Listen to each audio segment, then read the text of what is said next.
Pernahkah Anda merasa hati Anda begitu hancur berkeping-keping, hingga rasanya tidak ada satupun hal di dunia ini yang bisa menyatukannya kembali? Uh, itu itu perasaan yang sangat nyata ya. Sangat nyata. Mungkin itu karena kehilangan yang tiba-tiba, pengkhianatan dari orang yang paling Anda percayai, atau sekedar tumpukan kekecewaan hidup yang dari hari ke hari, bulan ke bulan, pada akhirnya meruntuhkan pertahanan Anda. Betul. Dan banyak orang berjuang dengan itu sendirian. Tepat sekali. Selamat datang di penelusuran mendalam kita. Sesi kita kali ini dirancang khusus untuk Anda yang mungkin sedang mencari jawaban atau setidaknya mencari secercah harapan yang logis di tengah rasa sakit. Hari ini, kita memiliki sebuah misi khusus. Ya, sebuah misi yang menurut saya sangat esensial. Benar, kita akan membongkar makna sejati dari pemulihan hati. Tidak hanya dari kacamata emosional yang mengawang-awang, tetapi dari landasan teks kuno yang sangat terstruktur. Materi yang kita kumpulkan hari ini berpusat pada satu literatur kuno dari platform Alkitab Sabda, yakni Mazmur 147 ayat 3. Dan kita punya berbagai sumber terjemahan untuk itu. Ini akan menjadi penelusuran yang sangat kaya. Oke, mari kita bedah ini. Jadi mari kita mulai memetakan permasalahan ini dulu. Ketika saya membandingkan berbagai terjemahan dari teks ini di sumber kita, ada satu pergeseran linguistik yang menurut saya sangat menggelitik. Yang sangat menarik di sini adalah pergeseran kata dari masa ke masa itu memang selalu menjadi indikator terbaik untuk melihat bagaimana sebuah peradaban memahami rasa sakit. Apa yang Anda temukan dari literatur terjemahan kita?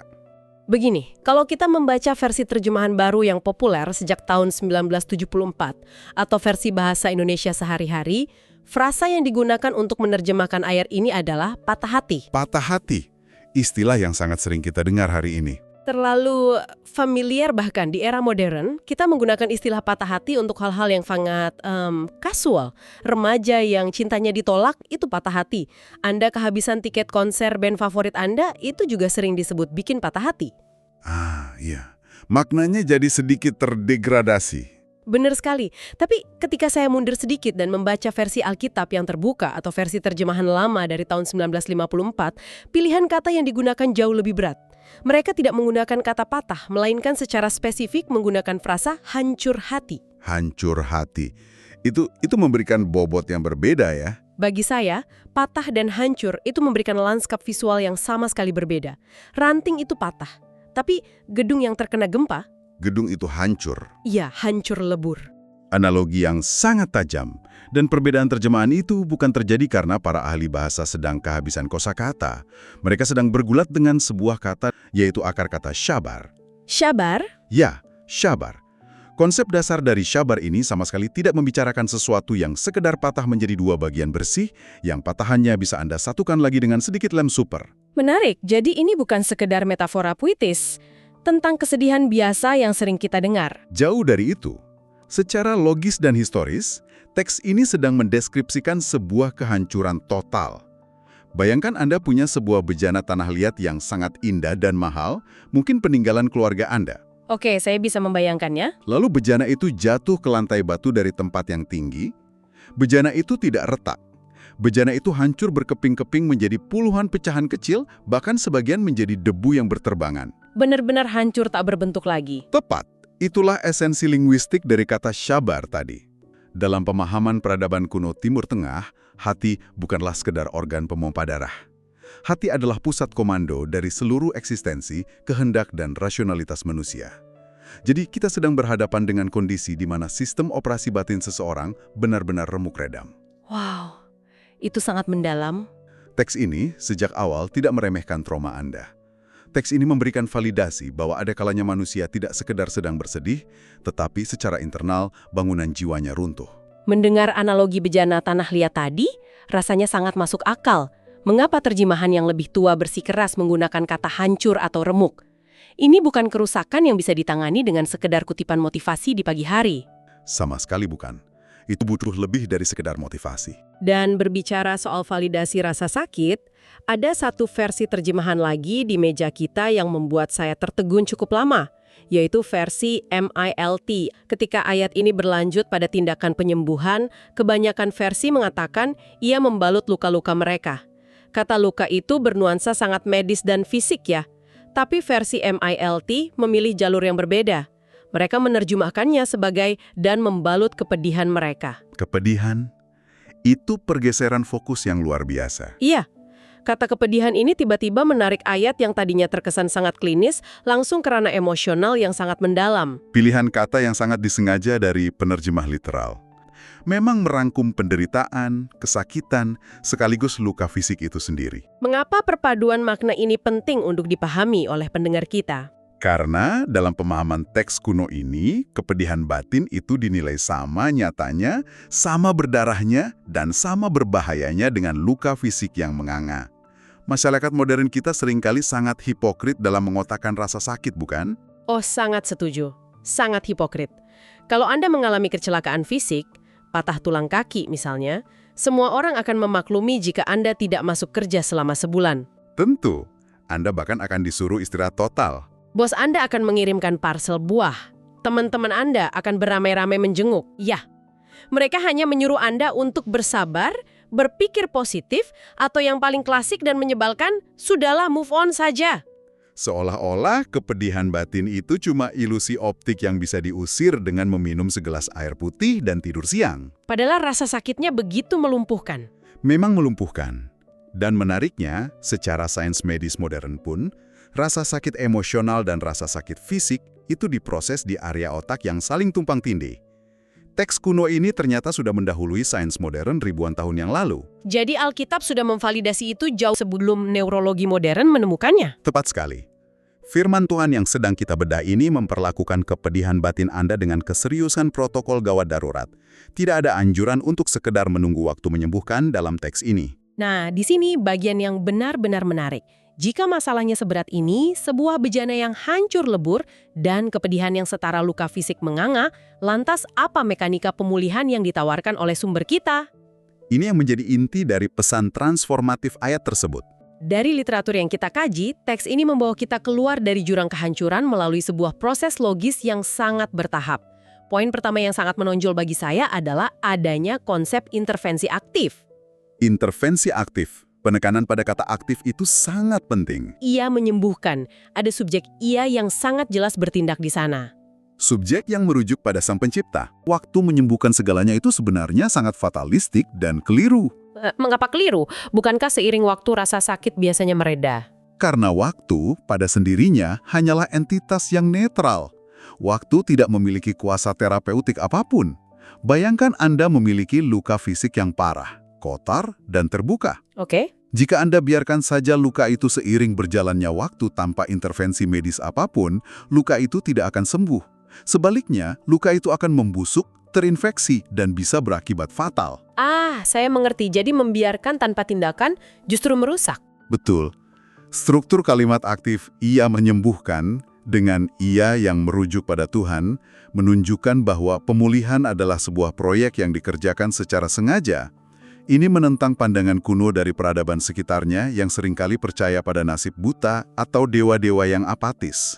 Dewa-dewa yang hanya duduk diam mengawasi dari jauh. Ya, di sini kita melihat Sang Pencipta alam semesta mengambil inisiatif, turun tangan, dan melakukan tindakan restorasi aktif pada hati manusia. Jadi ini ibarat sebuah prosedur operasi bedah, bukan sekedar ruang tunggu di mana kita pasrah berharap sel-sel kita memperbaiki dirinya sendiri secara ajaib. Prosedur bedah adalah perumpamaan yang sangat pas. Dan yang membuat intervensi aktif ini semakin relevan adalah poin kedua dari solusi bertahap ini, yaitu tentang metode pendekatannya. Setelah menyatakan ia menyembuhkan, teks tersebut berlanjut ke tahap yang lebih spesifik. Tahap yang menuntut kedekatan. Betul, dikatakan, dan dibebatnya lukanya. Kata dibebatnya ini, entah mengapa memberikan sensasi yang jauh lebih intim dan intens daripada sekedar kata diperbaiki atau disembuhkan. Intuisi Anda sangat tepat. Konsep membebat atau chabash dalam bahasa aslinya menuntut satu syarat mutlak yang tidak bisa dinegosiasikan. Apa syarat mutlaknya? Kedekatan fisik. Anda tidak mungkin membebat luka seseorang dari seberang meja. Apalagi dari luar ruangan, tindakan membebat adalah tindakan merangkul trauma itu sendiri. Mari kita bawa ini ke realitas sehari-hari supaya lebih mudah dibayangkan oleh pendengar kita. Bayangkan Anda yang sedang mendengarkan sesi ini, amit-amit, Anda baru saja mengalami kecelakaan parah dan dilarikan ke instalasi gawat darurat atau IGD. Situasi krisis yang penuh kepanikan. Tepat, Anda terbaring dengan luka fisik terbuka yang cukup mengerikan. Ketika dokter ahli bedah masuk ke ruangan, ia tidak akan berdiri di ambang pintu, melemparkan plester bergambar pahlawan super ke arah ranjang Anda sambil berteriak, "Semoga cepat sembuh ya." Tidak akan pernah. Itu akan menjadi malapraktik terburuk. Sangat buruk. Dokter itu harus menembus batas kenyamanan. Ia harus berjalan mendekat tepat ke sisi ranjang Anda. Ia harus melihat luka yang mungkin penuh debu, darah, dan berbau tidak sedap itu dari jarak beberapa sentimeter saja. Ia harus siap mengotori tangannya. Benar, ia akan menyentuhnya, ia harus membersihkan kotoran dari dalam luka tersebut, yang mana proses pembersihannya sendiri mungkin membuat Anda menjerit kesakitan. Dan barulah kemudian dengan gerakan tangan yang sangat terkalibrasi, hati-hati namun kokoh, ia membebat luka Anda agar jaringan yang hancur bisa menyatu kembali tanpa infeksi. Ada proses yang menyakitkan namun menyelamatkan di sana. Selalu ada darah, ada sentuhan, dan ada kehati-hatian tingkat tinggi. Analogi IGD itu menangkap esensi spiritual dari ayat ini dengan sangat sempurna. Secara teologis dan logis, argumen yang sedang dibangun oleh teks ini adalah pesannya tentang kehadiran. Ketika hati Anda hancur berkeping-keping, Tuhan tidak memosisikan dirinya sebagai seorang CEO alam semesta yang duduk di tahta emas triliunan tahun cahaya jauhnya. Hanya mengirimkan memo simpati lewat malaikat, begitu ya? Tepat. Tas ini menyatakan bahwa ia melangkah masuk ke dalam ruang IGD emosional Anda. Ia tidak merasa jijik melihat pecahan-pecahan hati Anda yang tajam, kotor, atau mungkin penuh dengan nanah kemarahan dan kepahitan akibat masa lalu. Itu gambaran yang luar biasa kuat. Kata dibebatnya adalah bukti bahwa tangan ilahi secara personal menyentuh area paling berantakan dalam hidup Anda. Ini adalah paradoks yang indah. Yang Maha Kuasa yang menggerakkan galaksi rela menyempitkan fokusnya pada kerentanan mikroskopis seorang manusia yang sedang hancur. Wow, itu perspektif yang sangat melegakan. Bahwa tepat di titik terendah kita, di saat kita merasa paling kotor dan paling ingin mengisolasi diri dari dunia luar, justru di momen itulah sang tabib berada di jarak yang paling intim dengan kita. Itulah hakikat dari pemulihan sejati. Namun tunggu sebentar, sambil membaca dan membandingkan literatur yang kita kaji hari ini, mata saya tertuju pada sebuah catatan teologis dari Full Life. Saya menemukan sesuatu yang sangat ironis, dan ini mungkin adalah klimaks dari seluruh pembahasan kita. Silakan, apa yang Anda temukan di sana? Kita sudah membedah betapa gelapnya masalah kehancuran ini dan betapa detailnya proses pembebatan luka di ruang IGD batin kita. Tapi tahukah Anda di mana persisnya letak ayat tentang hati yang hancur ini dalam arsitektur Alkitab? Penempatannya sungguh di luar dugaan. Sangat di luar dugaan. Ia tidak diletakkan di dalam kitab ratapan di mana kumpulan duka cita berada. Ayat ini berada tepat di tengah-tengah Mazmur 147. Jika kita hubungkan ini dengan gambaran yang lebih besar dari catatan Full Life, ini adalah bagian di mana struktur literatur berbicara sama kerasnya dengan kata-katanya. Tepat. Menurut catatan sejarah yang ada di hadapan kita, Mazmur 147 ini tergabung dalam sebuah blok pamungkas dari keseluruhan kitab Mazmur yang membentang dari pasal 146 hingga 150. Blok penutup yang sangat megah. Dan yang membuat saya takjub, seluruh pasal dalam blok penutup ini didesain secara seragam. Semuanya diawali dan diakhiri dengan seruan pujilah Tuhan yang dalam bahasa aslinya adalah haleluya. Bahkan orang Yahudi kuno tidak menyebut kitab ini Mazmur. Mereka menyebutnya Tehillim yang secara harfiah berarti puji-pujian. Mengapa penempatan ini menjadi sangat krusial? Karena orang-orang Yahudi kuno sangat teliti dalam menyusun literatur suci mereka. Tidak ada satupun ayat yang diletakkan secara sembarangan atau kebetulan. Jadi, ini adalah sebuah kesengajaan teologis. Sepenuhnya disengaja. Blok terakhir dari Tehillim ini adalah puncak crescendo dari ibadah mereka. Bayangkan sebuah paduan suara besar dengan instrumen yang bergaung keras merayakan kebesaran Tuhan. Dan di tengah-tengah gegap gempita perayaan haleluya itu, sang penulis menyisipkan ayat tentang patah hati. Menyisipkan tentang bejana yang hancur berkeping-keping. Betul, dan tentang kepedihan yang dibebat. Ini seperti menyisipkan lagu melankolis tentang trauma, tepat di tengah-tengah konser perayaan yang paling meriah. Jadi, apa arti semua ini?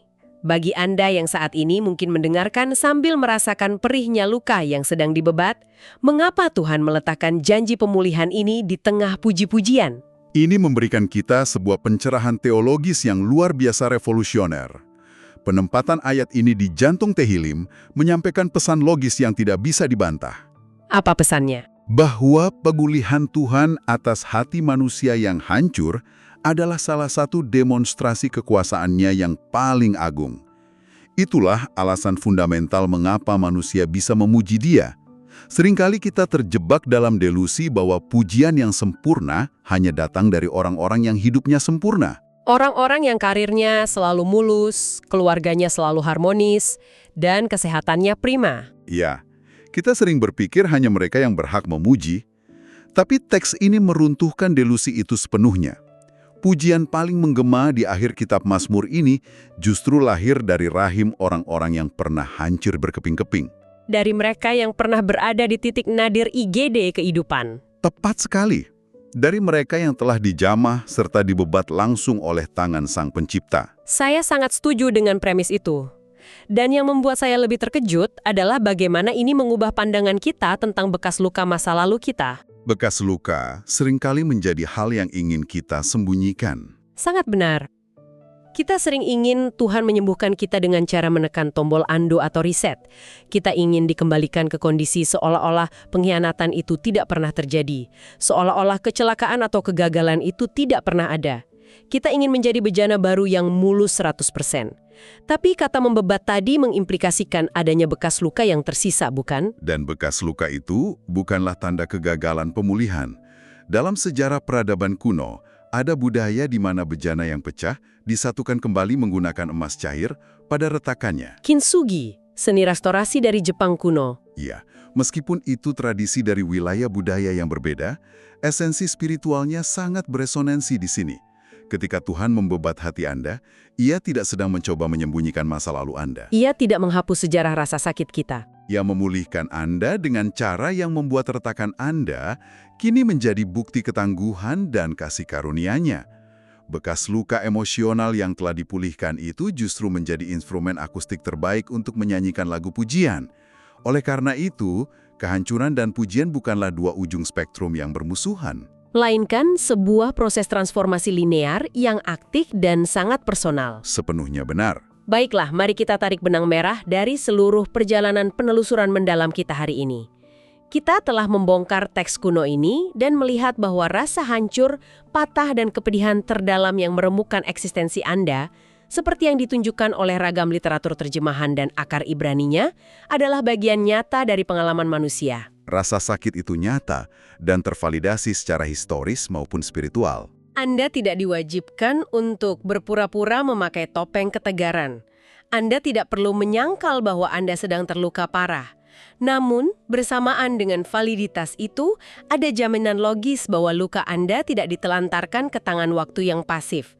Sang tabib agung sedang melakukan intervensi aktif. Ia sedang bekerja.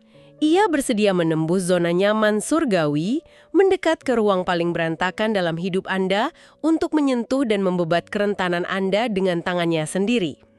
Ini memunculkan satu pertanyaan penting bagi Anda, dimanapun Anda berada saat mendengarkan sesi ini. Pertanyaan apa itu? Mengingat fakta logis bahwa narasi tentang pembebatan hati yang hancur ini dikelilingi dan dilindungi oleh benteng puji-pujian Tehillim, mungkinkah rasa sakit luar biasa yang Anda alami hari ini dan pujian yang akan Anda naikkan di masa depan sebenarnya adalah satu kesatuan cerita yang tak terpisahkan? Itu pemikiran yang sangat mendalam.